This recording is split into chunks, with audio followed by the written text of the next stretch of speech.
नमस्कार. माननीय पंतप्रधानांनी देशाला बचतीचं आवाहन केलेलं आहे. आजची जी एकंदर जागतिक परिस्थिती आहे, जे अस्थिर वातावरण आहे, त्या पार्श्वभूमीवर एक खबरदारी घ्यावी म्हणून त्यांनी ते आवाहन केलेलं आहे.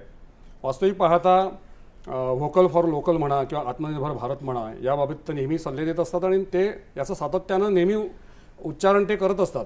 सातत्यानं ह्या गोष्टीचं ते पंतप्रधान देशातल्या नागरिकांचं आवाहन करत असतात की लोकांनी अशा प्रकारची जीवनशैली अंगीकारावी. त्याच्यासाठी त्यांनी लाईफ हे मिशनसुद्धा सुरू केलं. हे निव्वळ त्यांचं एक वैयक्तिक मत आहे की राष्ट्रीय धोरणाचा तो एक महत्त्वाचा भाग आहे?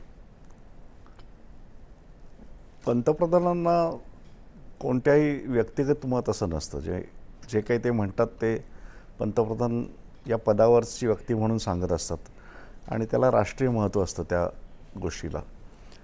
पंतप्रधान बचत आणि स्वदेशी या दोन तत्वांचा फार आधीपासून उच्चार करत आलेत आणि आपण जर त्यांच्या मन की बात या दर महिन्याला होणाऱ्या भाषणाचा जर आपण आढावा घेतला तर आपल्या लक्षात येईल की बऱ्याच आधीपासून पंतप्रधान या गोष्टींवरती भर देतात. म्हणजे त्याच्यातलं अनेक उदाहरणं देता येतील. खादीचं उदाहरण देता येईल किंवा खाद्यतेलाचं उदाहरण देता येईल.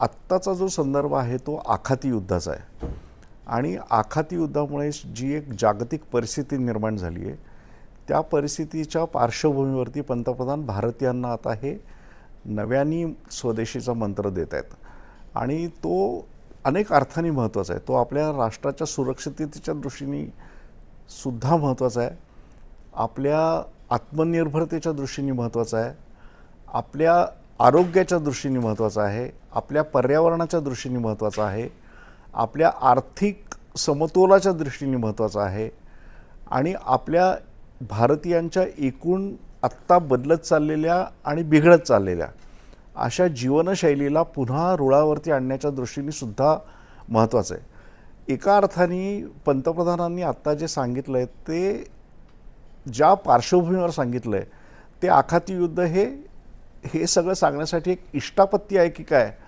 असं मला पंतप्रधानांनी सांगितलेली सप्तसूत्रे ऐकल्यानंतर वाटतं. आणि उद्या युद्ध जरी थांबलं तरीसुद्धा ही सगळी सप्तसूत्री विसरावी असं नाही. त्यामुळं तुम्ही विचारलेल्या प्रश्नाचं उत्तर असं आहे की जरी आत्ता पंतप्रधान हे या विशिष्ट संदर्भामध्ये सांगत असले तरी त्याला एक व्यापक अर्थ आहे आणि कदाचित पुढची काही वर्ष भारताचं एकूण आर्थिक धोरण आणि एकूण विकासाची जी परिकल्पना आणि संकल्पना आहे ती कदाचित आत्ता जी आहेत त्याच्यामध्ये मोठे फेरबदल होऊ शकतात याचं सूचन करणारं असं पंतप्रधानांचं वक्तव्य